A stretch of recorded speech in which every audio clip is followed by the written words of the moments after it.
Trump விடுக்கக்கூடிய எச்சரிக்கை, அதற்கு பின்னாடி நடக்கக்கூடிய பேச்சுவார்த்தை பத்தி பார்ப்போம். அமெரிக்கா கொடுத்திருக்கக்கூடிய 15 பாயிண்ட் அஜெண்டா, அதுல பதிலுக்கு ஈரான் ஒரு 5 பாயிண்ட் அஜெண்டாவை கொடுக்கறாங்க. இப்ப இந்த பேச்சுவார்த்தைய தெற்குலகம்னு சொல்லக்கூடிய சில முக்கியமான நாடுகள், வளைகுடால இருக்கக்கூடிய முக்கியமான நாடுகள், அமெரிக்க தரப்பையும் சரி, இஸ்ரேல்ட்டையும் சரி, ஈரான்ட்டையும் பேச்சுவார்த்தை நடத்திக்கிட்டு இருக்காங்க. இப்ப வரக்கூடிய செய்திகள் படி பாத்தீங்கன்னா 45 நாள் போர் நிறுத்தம், இந்த 45 நாளுக்குள்ள இந்த போரை நிரந்தரமா தீர்வு காண்றதுக்காக ஒரு பேச்சுவார்த்தை. ஒருவேளை அந்த பேச்சுவார்த்தை 45 நாளுக்குள்ள முடிக்க முடியலன்னா இன்னொரு முறை இதை எக்ஸ்டெண்ட் பண்ணலாம் அப்படின்றதா இப்ப இருக்கக்கூடிய ஒரே பாசிட்டிவான செய்தி. பட் இவங்களுடைய 15 பாயிண்ட், இந்த பக்கம் ஈரான் வைக்கக்கூடிய 5 பாயிண்ட்டுமே சந்திக்கக்கூடிய இடம் அப்படின்றது ரொம்ப நேரோவா இருக்கு.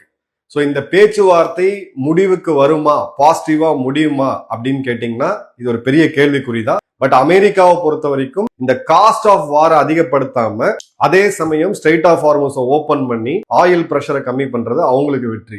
ஈரானை பொறுத்த வரைக்கும் 36 நாட்கள் தாக்கின பிறகும் நாங்க இதுல சர்வைவ் ஆயிட்டோம் அப்படின்றது அவங்களுக்கு வெற்றி. எப்ப இந்த பிரச்சனை முடிஞ்சு இந்த கச்சா எண்ணெய் ரேட் $80 கீழே வந்துச்சு அப்படின்னா நாம மீண்டும் இயல்பு வாழ்க்கைக்கு திரும்பலாம், அது நமக்கு வெற்றி.